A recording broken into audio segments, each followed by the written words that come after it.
Ukraine-Russia, Israel-Palestine war. Is it right time for China? Taiwan? Ukraine-Russia, Israel-Palestine war. Is it right time for China to do some things?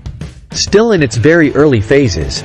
Israel's reaction to the horrific assault, carried out by Palestinian militants from the Gaza Strip, is still in the process of being developed. It is now unable to make an accurate prediction on its final reach. However, it is feasible to evaluate the short-term and medium-term effects on the hazardous geopolitical dynamic in and around the Taiwan Strait. This is because the Taiwan Strait continues to be one of the most explosive flashpoints in the world as a result of China's ongoing attempts to subjugate democratic Taiwan.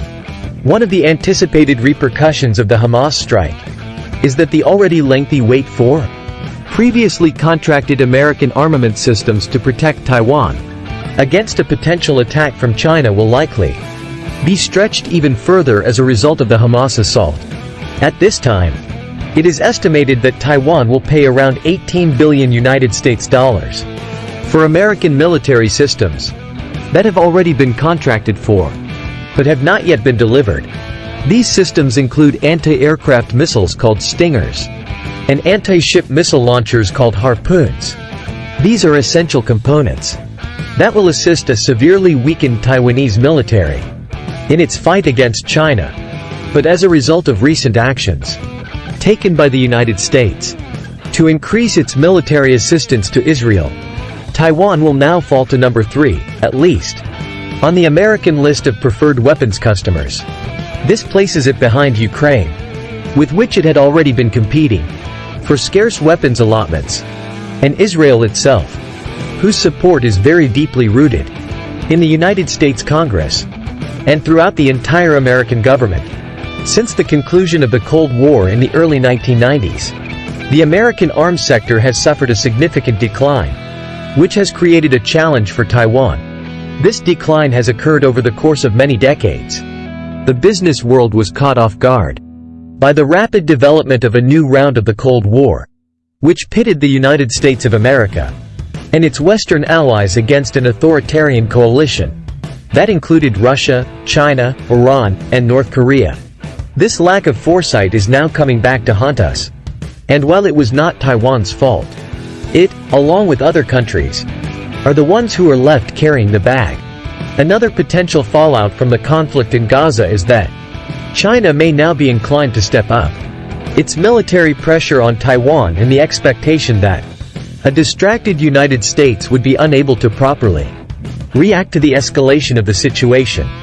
If Israel's deterrence-obsessed leadership decides to go beyond Gaza and punish Iran for its possible role in both encouraging and financing the deadly Hamas assault, then the eyes of America's foreign policy bureaucracy will be set firmly on the Middle East for at least the next several weeks.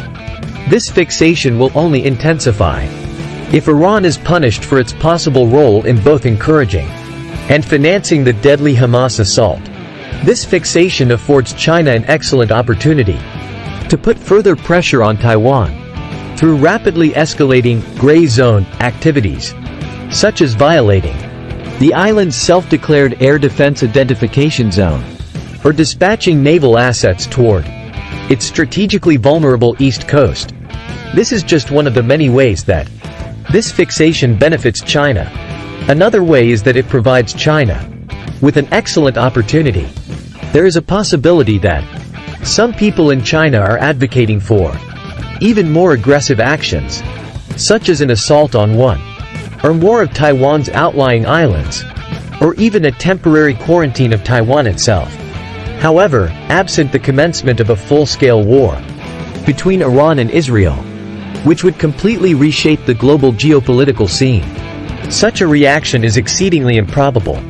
This is not least because of China's seething economic crisis and the ongoing challenges it has with its own military leadership. Therefore, although it is fairly assured that China would not launch a full-scale assault on Taiwan for the time being, this does not mean that China will not increase the already concerning level of its gray zone activity in and around the Taiwan Strait. This will increase the likelihood of an accidental clash It is not a pleasant thought to ponder. The potential outcomes of this confrontation, especially in light of the present elevated level of hostility that exists between China and the United States. Another effect of the conflict in Gaza has to do with China. There is a chance that Beijing will be compelled to clarify its place in the existing international order, regardless of whether or not the Chinese government wants to do so. At the very least since February 2022, when Russia invaded Ukraine, China has played a delicate game.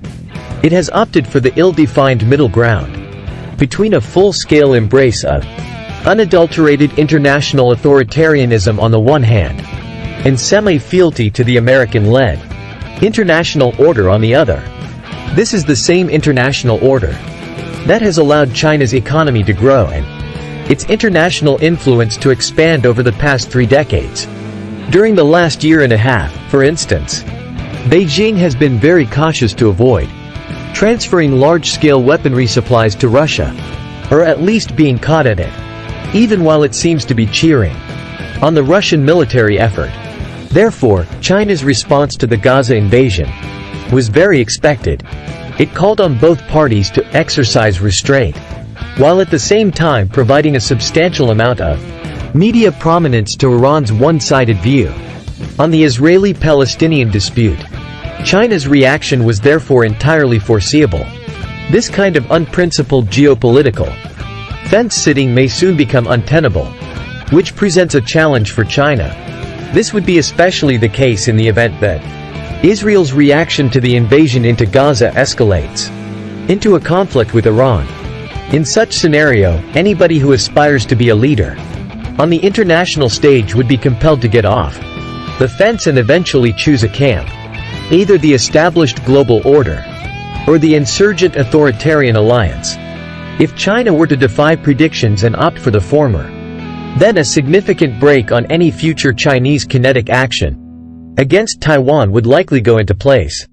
This would be the case because China would be choosing the path of least resistance.